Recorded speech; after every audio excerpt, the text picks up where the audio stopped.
선생님이 정말로요, 이 문법 TCC 그만 찍으려고 했거든요. 근데 이게 요번 7월 학평이 또 문법이 또 오답률이 1위입니다. 학생들이 아직까지도 문법에 대한 핵심 개념이 잡혀있지 않은 학생들이 너무 많고요. 그러니까 이런 걸 볼 때마다 참 아직까지도 많이 문법에 대한 중요성을 모르고 이 문법을 어떻게 해야 될지 모르는 학생들이 많구나라는 것을 깨닫게 됩니다. 물론 선생님 문법이 되게 인기가 있고 문법 강의 많이 듣는다고 해서 선생님 강의를 모두 다 듣는 건 아닐 거 아니에요. 그런데 문제는 필수적인 문법 개념만 알고 있으면 풀릴 수 있는 문제가 오답률 1위가 된다는 것은 좀 문제가 있잖아요. 그렇죠? 여러분 잘 생각해야 될 게 이번 여름이 마지막 기회입니다. 이 여름이 지나고 나면 9월이 되고 특히 고3들 잘 생각하세요. 9월이 되면 수시 준비한다고 막 정신이 없어요. 수시 막 쓰면 다 붙을 줄 알고. 그러므로 이번 여름의 모든 개념과 모든 방법들이 완벽하게 정립이 되어 있어야 됩니다. 그래야지 구형평도 어느 정도의 점수를 맞을 수 있죠. 자, 여러분 잘 생각해 봅시다. 문법이나 비문학이나 화작이나 문학이나 선생님이 이제 시리즈물로 3가지 키워드를 말씀을 드릴 거예요. 이번 여름이 마지막 기회이기 때문에 여러분에게 정말로 성적 올려라 라는 마음으로 이 TCC를 제작하는 거니까 양해 부탁드리고 이 문법 키워드 3가지를 잘 생각하시고 이번 문법 내가 왜 틀렸는지 그리고 어떻게 해야지 문법을 맞힐 수 있는지에 대해서 정확하게 고민을 하시는 시간이 되기 바랍니다. 자, 3가지 키워드 말씀드리겠습니다. 우선 7월 학평 오답 1위 문제는 여지없이 또 문법이 13번이 차지했어요.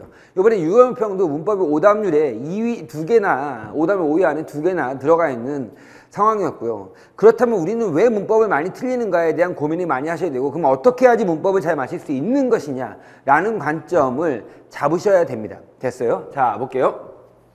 또다시 문법이 1위다 라는 거 말씀을 드리고요. 자, 보시면 3가지만 알면 문법은 쉬워진다라고 장담합니다. 자, 이 3가지가 무엇인지 말씀드리는데 좀 추상적이고 뭐죠? 저거 내가 다 아는 거잖아 라고 얘기할 수 있지만 아는 것도 하지 않는 너희는 무엇이냐 이거지. 됐죠? 첫 번째입니다. 개념만 있으면 문제가 풀리는 경우가 많아요. 솔직히 개념만 있으면 이 문제는 30초 컷이면 끝나네 라는 것들이 꽤 많다는 거죠. 근데 그 개념이 정확하게 정립되어 있지 않다는 거야. 아니면 잘못된 개념을 배웠을 수도 있겠죠. 두 번째, 보기의 답이 결정되는 경우가 있어요. 보기만 잘 보더라도 보기의 답을 끌어낼 수만 있다면 문제는 쉽게 풀리는 문제가 있고요. 세 번째는 문법과 비문학 신유형 지문이죠. 물론 문법 비문학 신유형 지문의 경우도 개념이 필수적인 건 해요. 자, 선생님 하나씩 예를 들으면서 어떻게 대비해야 되고 어떤 개념을 우리가 머릿속에 집어넣어야 되는지를 기준까지 잡아드릴게요. 볼게요. 자, 첫 번째입니다. 개념만 있으면 문제가 풀린다 가보겠습니다. 자, 요 문제입니다. 요게 12번 문제인데요. 솔직히 선생님은요, 이런 문제는 솔직히 한 20초, 30초 컷이면 풀 수 있습니다. 물론 여러분 같은 경우는 요걸 읽어야겠지만, 보면 여기서 지금 형광펜으로 딱 쳐 있는 거 있어요. 혼문장, 겹문장. 솔직히 혼문장과 겹문장의 개념은 6월 문평 14번 문제에도 나왔던 개념입니다. 그럼 당연히 개념이 나왔다면 완벽하게 여러분이 익히셔야겠죠. 근데 아직까지도 혼문장과 겹문장이 뭔지를 몰라요. 자, 볼게요. 2개의 혼문장을 하나의 겹문장을 만들 때 두 혼문장 중 한 문장에서 특정 성분이 생략된 경우가 있습니다. 다음은 혼문장 기억 내용을 하나의 겹문장으로 만드는 예인데 디귿에 대해 살펴볼까요? 라고 했어요. 디귿 여기 있어요. 됐죠? 오케이, 보세요. 우선 기억이 뭐냐면 철수가 공원에 산책을 하였다고 니은 공원은 학교 뒤에 있다 이렇게 돼 있어요. 그럼 그 합쳐버리니까 어떻게 돼? 철수가 산책을 한 공원은 학교 뒤에 있다 이겁니다. 무슨 절이죠? 관용절이죠. 자, 서술어 뭐 있어요? 있다 하나 있죠. 앞에 서술어 뭐 있어요? 하다가 있네요. 됐죠? 이렇게 찾으라고 했습니다. 그럼 하다가 뭘 꾸며줘요? 공원을 꾸며주니까 당연히 뭐가 되는 거야? 관용절이 되는 것이구나. 자, 관용절이 되는 것이고 관용절, 철수가 산책을 하다라고 했는데 뭐가 빠졌어요? 공원에서가 빠져있죠 지금. 됐죠? 그럼 당연히 뭐야? 부사어가 생략된 관용절이 있는 거죠. 답은 2번 하고 제끼는 거죠. 알았죠? 이렇게 풀 수 있어야 된다는 거야. 자, 빠르고 정확하게 풀기 위해서는 뭐다? 혼문장, 겹문장, 목적어, 부사어, 주어, 관형절, 부사절, 명사절 이런 개념이 완벽하게 잡혀 있어야 됩니다. 잡혀 있지 않다. 무조건 강의 들으세요. 알았죠? 분명히 말씀드렸는데 선생님 저는요 책으로 공부하려고 하는데요. 웃기지 마. 책으로 공부 못해요. 왜 공부 못하는지 아세요? 하나만 딱 말씀드릴게요. 어디까지 암기해야 될지를 알 수가 없어요.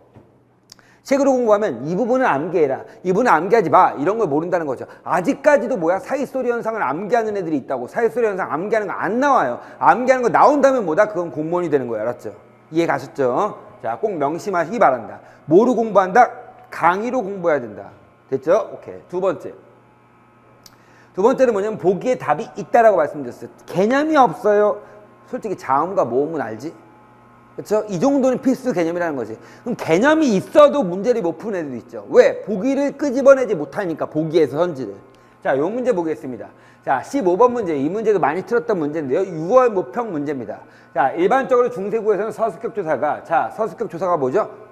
이다입니다, 선생님. 서술격 조사는 다른 조사와 달리 활용하는 특징이 있습니다라고 얘기할 수 있어야 돼. 됐죠? 오케이. 서술격 조사가 앞에 결합하는 체언의 끝소리에 따라 달리 나타났다 이거야. 자, 먼저라고 했으면 첫 번째 조건. 체언의 끝소리가 자음일 때 이가 나타났다. 자, 이룸이라 할 때 여기 밑에 미음이 있으니까 당연히 이가 나타났구나. 이렇게 따지는 거죠. 두 번째, 체언의 끝소리가 모음이이거나 반모음이일 때. 선생님 반모음이 뭐예요? 강의 들어. 이발밖에 못해요. 반모음이 뭔지도 모른다면 말이 안 됩니다. 반모음이일 때는 아무런 형태가 나타나지 않는다. 머리라라고 돼 있어요. 자, 보세요. 그럼 여기 뭐야? 리니까 이로 끝났죠. 그러니까 라만 나왔고 이가 안 나왔다는 거죠. 됐죠? 세 번째입니다. 체언의 끝소리가 모음이도 반모음이도 아닌 모음일 때야. 됐죠? 이나 반모음이가 아닐 때야. 자, 사라, 겨신, 부텨의 신이라라고 돼 있어요. 부텨라고 돼 있어요. 됐죠? 그럼 마지막이 뭐야? 어로 끝난 거죠. 이어 이렇게 되니까 반모음 플러스 어가 돼서 여가 되니까요. 그럼 어로 끝났으니까 당연히 이가 붙는다는 거지. 반모음이도 아니고 이도 아니니까 이렇게 되는 거죠. 그럼 따져보는 거야. 아하, 치는 이다라고 돼 있어요. 됐죠? 오케이. 자, 여기서 나왔어요. 선생님 이가 니로 바뀌었는데 다 니니까 소용없지. 그건 말할 게 없어. 그럼 이라고 끝났으니까 뭐로 끝나는 거예요? 모음으로 끝나는 거죠. 무슨 모음? 이 모음으로 끝나는 거예요. 그죠? 자, 그럼 이 모음을 끝나면 뭐라고 했어? 아무것도 나타나지 않는다라고 돼 있어요. 그럼 뭐가 돼야 돼요? 니라가 돼야겠죠. 그럼 2번 아니면 4번이겠네. 됐죠? 오케이. 자, 소는 바이다라고 돼 있어요. 자, 바이다. 그럼 바가 뭐예요? 아가 붙죠. 그럼 아는 뭐가 되는 거야, 당연히? 그렇지. 뭐가 붙는다? 얘가 붙는다고 했죠. 밑에 보니까 부텨에다 이가 붙였으니까 부태가 됐어요. 그럼 결합하는구나. 그럼 당연히 어떻게 돼야 되냐? 이가 결합해서 뭐가 됐어야 돼요? 2번 사진 베라 아니면 베라가 돼. 이거 안 되네? 그럼 5번 세 번째 거 보는 거야. 다락이라. 자음으로 끝났어요. 됐죠? 오케이. 아까 일훔이라랑 똑같죠? 그럼 어떻게 돼? 연철표기 됐죠, 지금? 이룸이라라고 연철표기 됐잖아. 그럼 똑같이 연철표 시켜야죠. 그럼 뭐가 되는 거예요? 답은 4번. 이렇게 되는 거죠. 다락이라 이렇게 되는 거예요. 이가 꼭 있어야 되니까. 그러니까 이거는 보기만 잘 봐도 풀 수 있는 문제였다는 거죠. 물론 서술격 조사, 연철 표기 이런 것들 반모음이라는 필수 개념은 당연히 있어야 되는 거고. 이해 가셨죠? 자, 보겠습니다. 선생님 그러면 저 자꾸만 이런 문제 틀리는데 어떻게 해야 될까요? 우선은 연습할 때 어떻게 하냐면 기출문제 갖고 연습하세요. 무조건 기출문제. 왜 그러냐면 이게 사설 모의고사라든지 EBS 모의고사 같은 경우는 필수 개념의 범주를 넘어서는 개념을 알아야지만 풀 수 있는 문제들이 너무 많아. 그러니까 무슨 말이냐? 우리의 암기의 그 기준이 있을 거 아니야, 범위. 범위가 있어야 되는데 이 범위를 넘어서는 문제를 내는 거지. 그럼 애들이 어떻게 될까요? 뭐야? 사회수련상 방동지 외우지 말라고 했는데 사회수련상 외워야지만 풀 수 있는 문제가 나왔잖아. 이런 헛소리를 한다고. 기출문제를 기점으로 합니다. 교육청 문제까지도 괜찮아. 교육청 문제 약간 이상한 거 있는데 그래도 그것까지 이해해. 하지만 사설모의고사는 그 부분을 벗어나게 된다는 거지. 그러면 어떻게 되냐? 내가 강의를 딱 듣고 정확한 개념이 딱 잡힌 상태에서 이 문제는 이상해 라고 판단할 수 있어야 돼. 오케이? 판단할 수 없으면 질문하세요. 이해 가셨죠? 자, 보시면 기출문제가 계속 연습하라고 했습니다. 보기와 선지 연결시키는 연습하십시오. 자, 비문학 지문입니다. 요것도 이제 7월 합평 13, 14번 문제인데요. 자, 이 개념, 요 보기에 있는 문제는 단어의 종류를 얘기하는 거예요. 품사의 종류를 어떻게 했다? 단어 형태 기능, 의미의 기준을 분류합니다. 선생님 강의 1강에서 거의 나오는 건데요. 이 품사의 분류를 어떻게 하냐를 빠르게 읽을 수 있겠죠. 왜? 개념이 알고 있는 애들은 너무 쉽게 있습니다. 솔직히 미안한데요. 저는 이거 안 읽고 풀어요. 왜냐하면 다 아는 개념이기 때문에. 솔직히 선생님 수강생들 중에서 이번에 7월 합평인 100점이 무지하게 많은데 문제가 쉬웠으니까. 근데 걔네들도 이거 딱 읽은 다음에 훅 읽어버렸대요. 뭐 다 아는 개념이니까. 이럴 때 얼마나 시간이 많이 절약될 수 있겠습니까? 어떤 학생은 그 Q&A 남겼는데 이번 7월학평을 정확하게 문법을 2분 만에 풀었대요. 5문제를. 충분히 그럴 수 있는 문제들입니다. 자, 볼게요. 쭉 나왔고요. 뭐 명사와 부사로 쓰인 것, 명사와 조사로 쓰인 것 이런 식의 문제가 나왔습니다. 첫 번째는 A를 바탕으로 보기에 A와 C에 대한 내용으로 적절하지 않은 것이라고 되어 있어요. 자, 보니까 1번 아무는 문장에서 주어의 기능을 하는 체언이다라고 되어 있어요. 자, 볼게요. 모르고 있다죠. 누가 모르고 있는 거야? 아무도 모르고 있는 거야. 그럼 여기 주어죠. 그럼 끝나는 거야. 1번 제껴요. B 봅시다. 주체가 되니까요. 온갖은 문장에 다른 말 수식하는 것이다. 온갖 뭘 꾸며줘요? 재료를 꾸며주는 거죠. 어떤 재료? 온갖 재료 이렇게 되는 거죠. 2번 수식하는 거 맞아. 관형사가 되겠죠. 3번 가볼게요. 네라는 말하는 이에 응답을 나타내는 감탄사다 이거야. 그죠? 자, 네 어서 오십시오라고 했죠. 대답은 감탄사다. 이것도 개념 아는 사람은 그냥 금방 풀어요. 4번 A와 B에서 조사는 각각 3개씩이다. 자, A 볼까요? 조사 뭐 있을까요? 까지가 있죠. 까지가 조사인지 어떻게 압니까? 라고 질문한 학생이 있어요. 체험 뒤에 붙여보면 돼. 너까지 그럴 거야? 그녀까지 이렇게 되죠. 그놈까지 이렇게 되죠. 그럼 당연히 까지는 조사죠. 그 다음 는도 뭐야? 보조사죠. 오케이. 그럼 2개. 또 뭐 있어? 을이 있으니까 3개죠. 도는 뭘까요? 보조사니까 4개죠. 오케이. 답 몇 번? 4번. 5번 제끼셔야 돼요.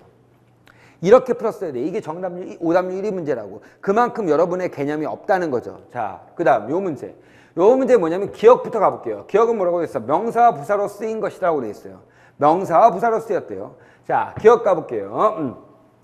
자, 다시 기억과 니은요. 명사로 부사로 쓰인 거야. 그러니까 하나의 형태가 어떤 걸, 어떨 땐 명사, 어떨 땐 부사 이거죠. 그럼 여기 가볼게요. 자, 둘에 다 써서 다음에 7이다. 7은 뭐예요? 수사죠. 오케이? 뒤에 조사 붙었으니까 7개다. 얘 뭐예요? 품사? 대답하세요. 관형사죠. 수관형사죠. 걔라는 의조명사를 꾸며줬으니까 전혀 관계없죠. 1번 제껴. 2번 볼게요. 넌 커서 무엇이 되고 싶니? 커더 이거야. 됐죠? 오케이. 이 크다의 품사는 뭘까요? 너는 크는 거죠. 그렇죠? 너는 큰다죠. 오케이? 동사죠. 가구가 커서 가구가 큰다야? 말이 안 되죠? 니은다 못 붙이니까 형용사예요. 됐죠? 얘도 관계없어요. 3번. 자, 식구 모두가 여행을 떠났다 이거. 뒤에 뭐 붙었어요? 조사 붙었죠? 명사죠. 자, 모두 쏟았다. 뭘 꾸며줘요? 쏟았다 꾸며주니까 뭐가 되는 거야? 부사가 되는 거죠. 됐어. 자, 명사 부사입니다. 잠깐. 오호. 명사 부사로 쓰인 거. 답 몇 번이요? 3번. 제껴야지. 4번 가볼까요? 나를 처벌하면 법대로 해라. 대로라고 돼 있죠. 자, 법 뭐예요? 체언이죠. 뒤에 붙었으니까 뭐가 되는 거야? 조사. 것도 뭐예요? 체언이죠. 대로가 붙었으니까 뭐야? 조사 이렇게 되는 거죠. 빠르게 할 수 있어야 돼. 알았지? 관계없고요. 자, 모두 같이 학교에 갑시다 이렇게 나왔어요. 어떻게 가자고? 모두 같이 가자 이거죠. 그럼 같이는 뭐야? 부사. 자, 얼음장 같이죠. 뒤에 앞에 뭐 있어? 명사 있으니까 조사 이렇게 되는 거죠. 그럼 부사, 조사가 돼야겠죠. 됐죠? 명사조사니까 전혀 관계없습니다. 답은 3번 이렇게 푸는 거야.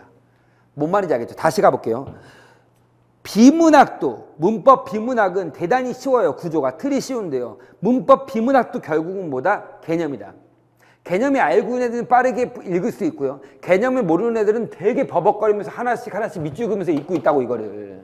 그럼 당연히 시간이 부족하죠. 그러니까 개념 정의가 무조건 수능 이 문법에서는 개념에서 시작해서 개념으로 끝난다고 보면 돼요. 근데 개념을 배운 다음에 기출문제를 통해서 적용 연습하면서 이 개념이 어떻게 선지화된 거지? 라는 것만 잘 판단할 수 있다면 여러분은 무조건 뭐 할 수 있다? 다 마칠 수 있습니다. 구원평 딱 끝날 때는요. 여러분이 문법 저 3가지 핵심 키워드만 딱 하니까 완벽하게 풀렸어 라는 응원들이 선생님 Q&A에 가득하기를 간곡히 기원합니다. 이번 여름방학 문법 확실히 잡시다. 파이팅!